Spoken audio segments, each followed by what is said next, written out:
Good morning, everyone. Welcome to Speakeasy. Thank you for spending your Sunday here. We're going to start with a short paragraph from A Course in Miracles, and then our choir will sing. So I invite you to close your eyes and turn within, gaze within, and forget everything that has happened up until this point.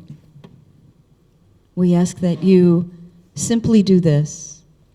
Be still and lay aside all thoughts of what you are and what God is.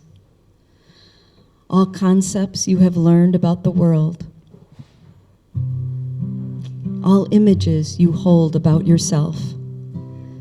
Empty your mind of everything it thinks is either true or false, or good or bad, of every thought it judges worthy, and all ideas of which it is ashamed. Hold on to nothing. Do not bring with you one thought the past has taught, nor one belief you ever learned before from anything.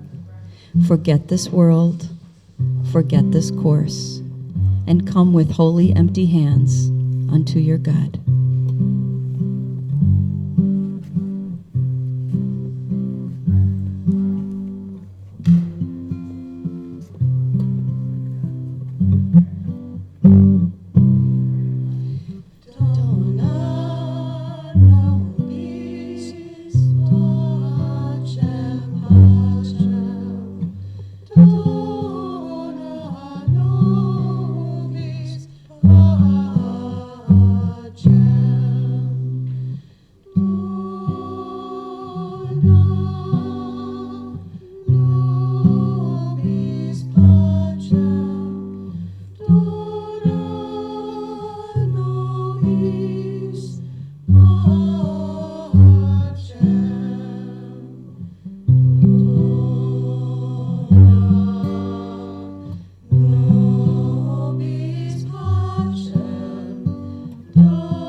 As a catalyst to support the prosperity of this community.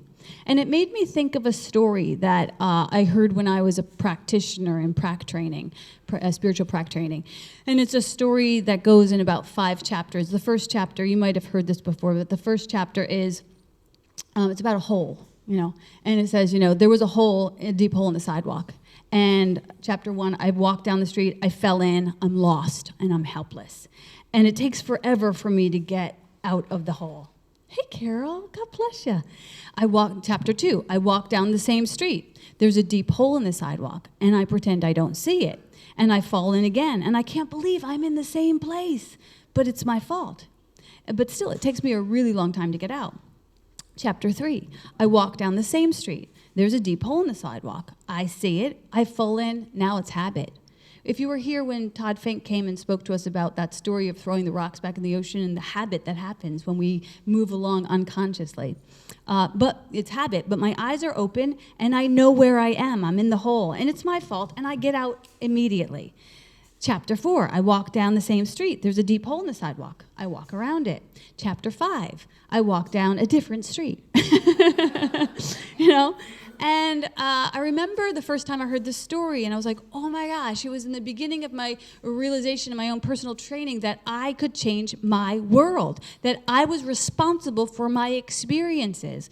But the story left me feeling a little empty, like there was a hole in it, no pun intended. There was, because in the story, as it ends as is, it tells me there's a world that I've walked from where I've left a whole bunch of holes in my wake and I know where they are. And if I don't do something about it, I'm leaving holes for other people who don't know what I know. So I got to go back and fill in the holes.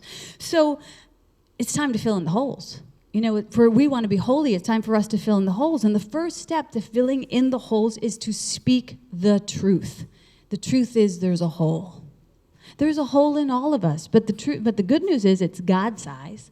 So we know how to fill it. But if we don't ever acknowledge that we have a few holes within us, we're going to go along living an unrealized life. So the first step is to recognize the truth, and then to take responsibility for our lives and the cards that were dealt to us and how we play them.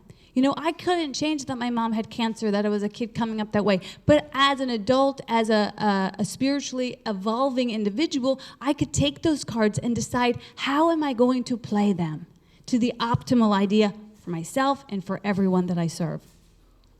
And then to return with the wisdom that we had gained. That's called the hero's journey. We're all on a hero's journey. We all have an ordeal that sought to break us, that we get to recognize it's not an ordeal, it's our ordination.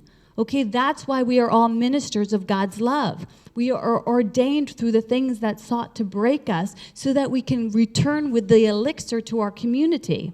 This is where we actually get to alchemize our experiences and bring awareness to those who still suffer. This is no small thing. This is everything, because only then can we actually transform what has occurred, not just for those who are suffering, but for ourselves. We continue to maintain the high watch for others by filling in those holes. And after suffering that experience that you suffered, after suffering your ordeal, there's a little bit of fire in your tank. And that's the good thing. That fire can burn you down or it can light you up. You get to decide. Is this the thing that's burned me down, or is this the thing that lights me up so that I'm a lighthouse for everyone I come in contact with? So if I could be a part of a conversation that helps one child or one family, I'm going to cry.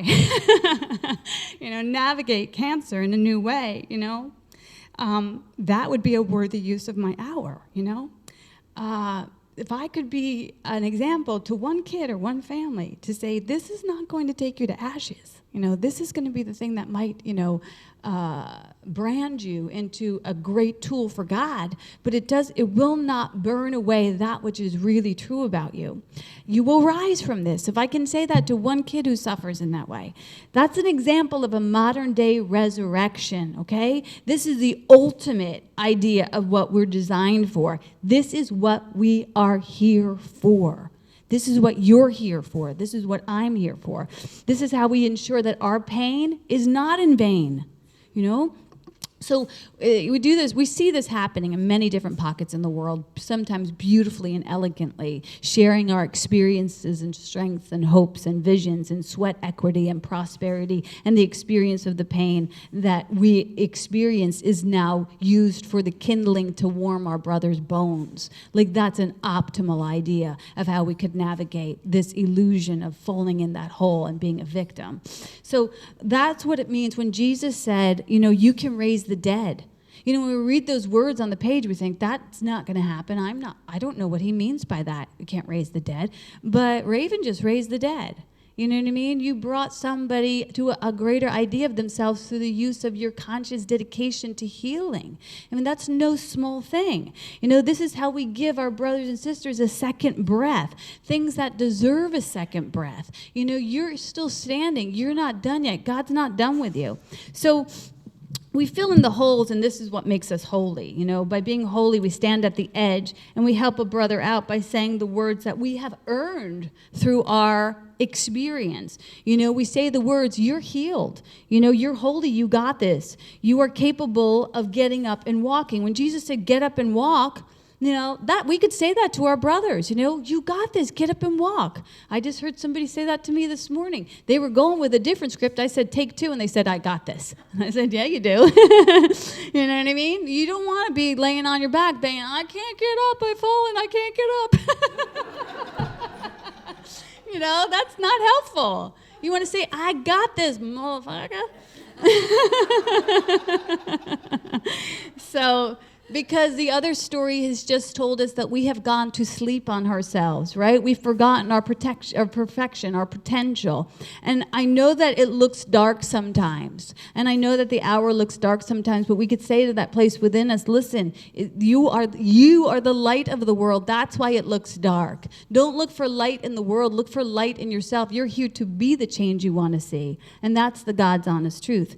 So as I sat in that ball in my borrowed dress last night, and I watched those.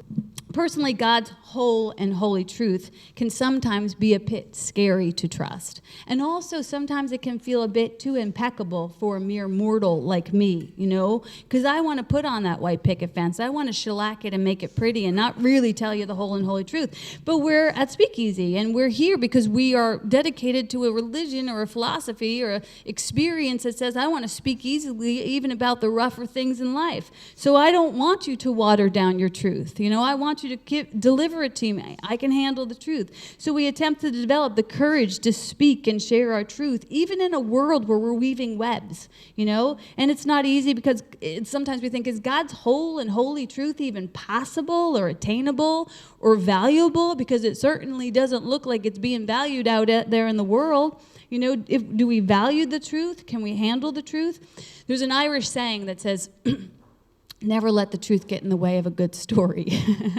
And as a storyteller, I usually invite people to exaggerate a little bit, you know what I mean? It makes a better story. And but it's not the truth. The exaggeration is not the truth. The exaggeration is a distorted version of the truth. And for me personally, I'm not sure that I want to give up my exaggerations, to be quite honest with you. Exaggerations have given me so much. Exaggerations have given me everything.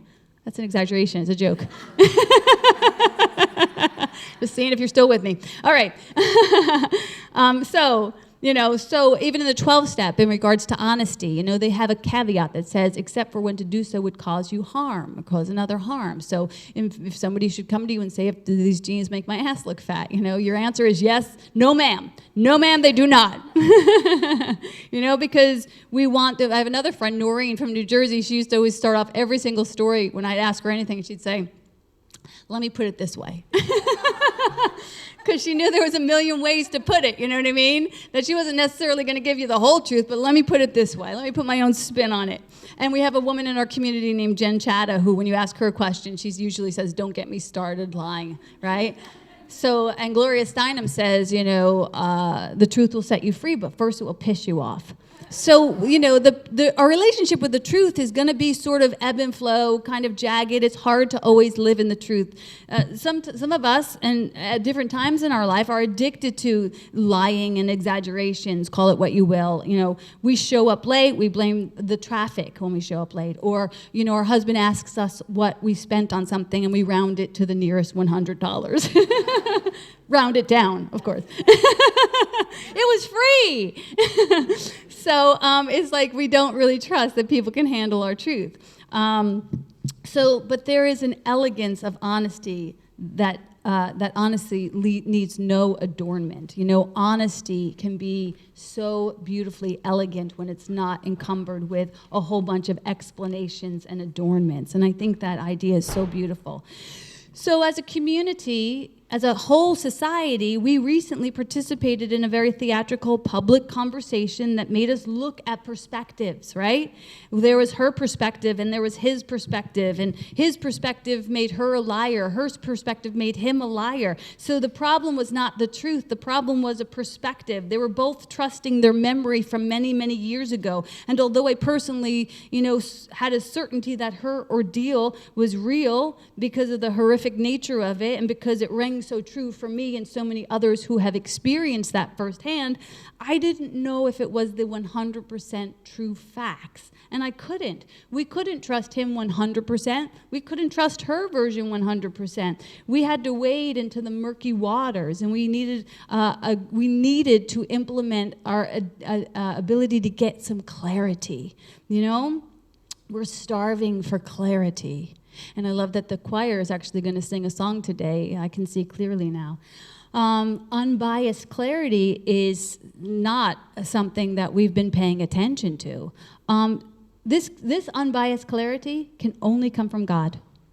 There is an internal compass that lives within you, and you've heard me speak about it a million times, that it will lead you to your peace. It will lead you to your joy. It will lead you to your clarity. I did a sermon a while back about this compass and when it was invented. The idea was invented during the Renaissance era. The Renaissance era was about new birth, a new way of seeing things. And many things came into consciousness during that time. The printing press was one of them. The compass was another.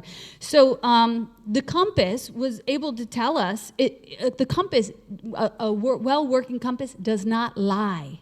It's true. That's where we get the phrase from, true north. True north is your truth, your consistency, your unedited truth that you protect and you respect, even in the sea of confusion and chaos. Do you know your true north? Are you courting your true north? Are you always aware and in alignment with your true north? We are all responsible for staying on course with our own true north, our own internal compass. This compass was a tool that allowed us to travel very far and then magically find our way back home using the compass. And then telling other people how to get someplace by the use of the compass. This is a beautiful tool. This homing device, served us well. So the salacious scenario in the news recently, the stories about trespassing, this is where we can sometimes get off course. We just got off course. We get to see this whole play, this theatrical story played out that shows, wow, we got off course. And we all had a perspective on that story, right? What it meant to us personally. And it wasn't an invitation for us to judge or pick up the gavel and, condemn somebody. It was actually an invitation for us to ask, where have I trespassed? Where have I done that? With our words, with our deeds, with our denials, with our distractions, how have we trespassed against someone? It might be easier to think about that question this way. Where do people trespass against you? Where do you know for sure that somebody is not treating you in the optimal, precious way that you deserve?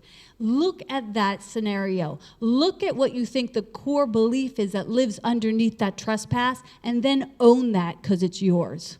You're welcome. And I'm sorry. But, if you spot it, you got it. That's a law. That's just the law. So if you want to work backwards, if you want to work from, looking at what's against you, you can use that tool, and it's actually quite helpful. So we activate the power of this internal compass by turning within. Denial to our own part leads to great deceptions. And these great deceptions can cause blind spots. And all of us, myself included, have blind spots. We all have blind spots. It's important for us to tell the truth about that. I can't see things in 365. My internal teacher can, but when I sit with you, you can help me see my blind spots. When I sit with you, I can help you if we're compassionate with each other. Honesty is the opposite of self-deception. And it's hard to be honest because we are impressively adept at lying to ourselves. I believe all my stories. I just believe them all. Well, I have no one to question it, So we don't know what we don't know, basically. Einstein says you can't solve the problem at the level of the problem. The problem is that I think I know everything, right? So in the 12 steps, we say, just keep coming back. Work these spiritual principles, and more will be revealed. So get ready for some of those blind spots to have a little light shed on them. Now, we can fast forward the revealing or the revelation through humility and devotion. These are two things that most of us are allergic to. I know I am. Humility, forget about it. Who needs that? And devotion, I'm just a kite with no anchor, on my best day. So we get to look at those two things, those two medicines. Where can we say, I can't do this alone, and anchor down into a truth with God? Where can we say, due to my blind spots, I don't even know that my life has become unmanageable in certain ways? I'm afraid to admit that in this particular area, my life is actually unmanageable. And I actually need to bring this to the light so that we together can help heal it, not just for me, but for anyone who suffers in this way. That's the truth about you and your ailments as well. As soon as you bring them out into the light, and we see this happen almost every single morning on Miracles Live 365, when somebody finally drags an embarrassing story out about how they, told their son he was, less than optimal, someone else is like, me too, and I feel so guilty about it. And it's like, but that's not who we are all the time. It was like a one-time thing, and we're going to give ourselves the malachi crunch if we don't recognize that we have compassion with ourselves as well. But the idea is that we share our stories not just to heal ourselves, but to heal the illusion, okay? So the willingness to speak the truth helps us to be accountable. So God gives you the courage and strength and wisdom to look within and to just look within. That's the first step. And then begin to think and question and get curious, what is my part here? In the situation with Kavanaugh and Dr. Ford, what was missing was a statement of accountability. There was none of that. I mean, there was, there was a place where you say, hey, this was my part. This was my part. This is how I got here, right? Actually, on her side, she did confess to us and confide that as a child, as a young girl, she was trying to play it cool, right? She was scared to tell her parents that she was at this home drinking beer, so she hid that under the carpet for a long time. So that was a statement of admission where she said, this was my part, okay? And I did that out of fear. As for him, there was no admission. This is unfortunate, not just for our society, but even more unfortunate for this man. Because if he does not see how he got there, then he will find himself there again and again and again. That's the truth for you as well. If you don't take responsibility for how you arrived at any situation that is seeking to carve you out, then you're going to continue to blame the hole in the street. It's not the hole in the street. That's a blind spot, okay? So we can't blame the compass. The compass don't lie, right? No one gets anywhere by mistake. Lies that we tell ourselves are like raincoats made out of thin paper. They don't work. We think we put them on in front of ourselves to keep us protected. They don't protect us from anything. And everybody can see the truth about ourselves. But we can say we lie because we want to protect ourselves. And that is so forgivable. We lie because we're scared and we feel like we need to be protected. And that is so forgivable. Imagine if that man said, I lied because I'm scared. I think I'm going to be excommunicated from my complete tribe. And I think, all of these horrible things because I'm scared. But I actually learned from that horrific experience that happened to me when I was 17 years old. And who hasn't? I mean, who can't toss the first stone, my friends? Not me. I have done some things. When I was 17, from a girl whose mom died, I didn't have the tools. I had a rusty toolkit. I would never want to be judged by my 17-year-old actions. But I don't have to be today because I can say, I'll tell you the truth. I did some crazy stuff when I was 17, 18, 19, 20. Okay, maybe up until I was about 33 when I finally got sober. You know what I mean? I made my mark. But I had a transformation through my ability to be rigorously honest, okay? This is what we're talking about today, God's whole and holy truth. Fear is a lie. Fear is a lie. Fear is a lie. If you're afraid, it is a lie. And fear is a lie that, if not addressed, will make of us liars. You do not want to dabble and dance with fear. You want to come out and say, I'm afraid. That is not a bad thing to admit. So God's whole and holy truth is that all is well. That's God's whole and holy truth. When we move into God's whole and holy truth, and we go, God, I'm so afraid, God. I don't know what to do here. I have got myself between a rock and a hard place. God's going to whisper to us, baby, all is well. All is well. You just have to show up and speak your truth. And I promise you, you will move through this like a hot knife through butter. Truth has a way of doing that. Truth sets us free. Honesty is not just refreshing, it's sexy. Try that on.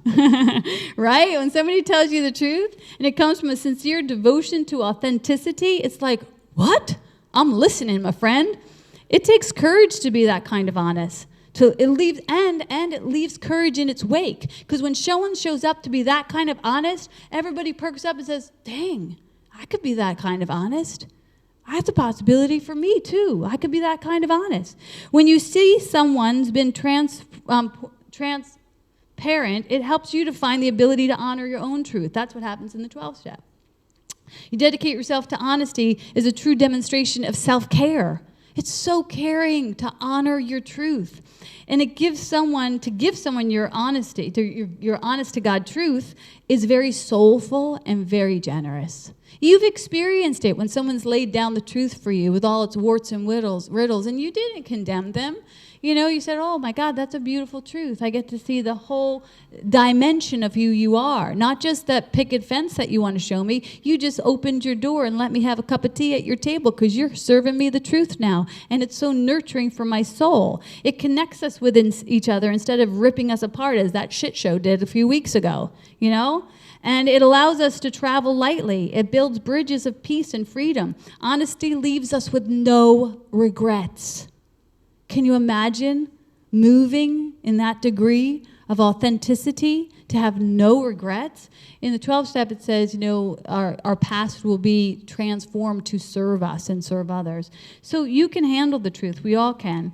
If you want the truth, ask 3 people this week. And here's your homework. 3 people that you trust at different times, and you might want to pray this in. You want to ask them, what are my blind spots and what are my boundary issues? Could you tell me that? What are my blind spots and what are my boundaries? So try that out. Go to people that you trust and ask, you know, this is something that I'm doing, and I really want to wake up to my audacious nature. So I really want to know what are my blind spots. Pray to your internal teacher, your compass, to guide you to the right people to ask that question to. So I'm going to close with a story. It's another story about another hole. No, get your minds out of the gutter. Okay, it was just me. Okay, so a guy falls in a hole, and he's not able to get out. And so the guy walks down the street, and he falls into the hole, and the walls are so steep that he can't get out. And he sees above him a doctor walks by, and he says, Doctor, can you help me out? And the doctor's like, absolutely. He writes out a prescription, and he throws it down into the hole. And then he moves on. And it doesn't help him get out. He reads the prescription, but nothing changes.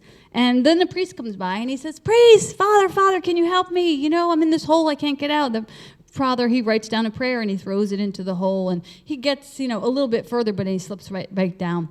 And then the next person that comes down is just an old friend of his. And he screams up to his old friend, Hey, friend, it's me down in the hole. You know, can you help me out? Can you help me out? And the friend jumps into the hole with him.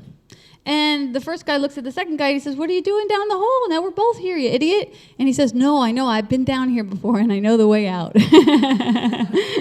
So, you know, and sometimes we've tried the priests and we've tried the prayers, you know, but we're not willing to come honestly to our friends, you know, those who know us best, and say, I'm in a hole right now, and I do not know the way out. Do you have a map that might help me? That would be such a holy thing to do. This week I was talking to a friend of mine who told me they had back pain. And I said, back pain is about not accepting support from other people. And I said, you're a person who gives a lot of help out into the world. Are you accepting help from others? And they hemmed and hawed. And I said, you know that miracle moment that happens between one who temporarily has more, who gives to one who temporarily has less, both of those individuals leave in a more holy state. So if you don't ask for help, you're denying someone from giving you the miracle. And later that week, they called me to ask me for some help. And I was so happy to be able to be of service to this person. So it was such a blessing.